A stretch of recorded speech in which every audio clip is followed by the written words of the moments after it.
Chair, in the term so far, we've had a number of motions on the postal service in London. The first was the closure of post offices, particularly the Crown ones, and also the reduction in poor performance of postal services across London. So since the botched part privatisation by Vince Cable, we now have the full throttle privatisation of Royal Mail proposed by the Chancellor of the Exchequer. Something we should be reminded, even Margaret Thatcher wouldn't have considered, and she did famously say she wasn't prepared to have the Queen's head privatised. With the competition being withdrawn by Whistle, this privatisation will give over a public monopoly to a private monopoly after almost 500 years of public service to us, and also asset strip the remaining land holdings of Royal Mail in Greater London. The full privatisation of the Royal Mail will mean, for example, we will have the loss of any public voice in postal services in London. For example, there won't be any consultations on further post office closures, and also we'll have a commercially much more driven Royal Mail looking to downgrade the universal service obligation that not only is the whole country dependent on, but also affects many areas in central London in postcodes like NW1, W9, as highlighted before. This is all happening whilst Royal Mail has made an operating profit of 600 million last year and is paying out tens of millions also in dividends each year. So it's a profitable entity for the public services.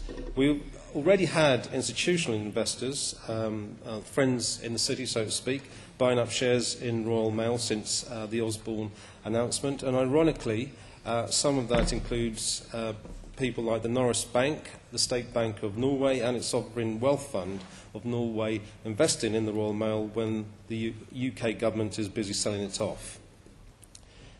We shouldn't also forget... Can you just hold a moment? Yeah. Can I just ask members who are having this conversation to pay the same level of respect to speakers now that were given to them when we started this session? It's absolutely unacceptable. Thank you, Chair, for that intervention. Can I move on to my next point? We have around 10,000 people employed by the Royal Mail in London, and this privatisation doesn't bode well for their employment terms and conditions in the postal industry, particularly in light of what we saw when TNT originally entered the delivery service market. We heard stories of mail being dumped by employees of TNT, and that's not surprising in some ways when you're on zero-hour minimum wage contracts, and illustrates well, I think, the connection between quality of service and terms and conditions that you offer to employees. We'll also see the asset stripping of Royal Mail's remaining major sites, including Nine Elms and Paddington.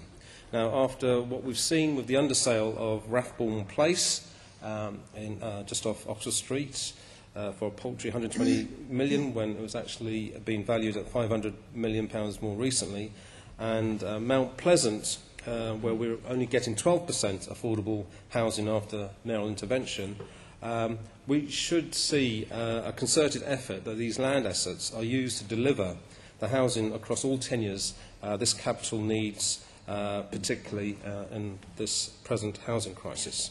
So this motion is asking the Mayor to defend London's postal services and ensures that the Royal Mail land assets are used to deliver housing in London across all tenure, by arguing that the government should retain its remaining 50% in Royal Mail and continue to protect the universal service obligation that we have in the service. Thank you very much.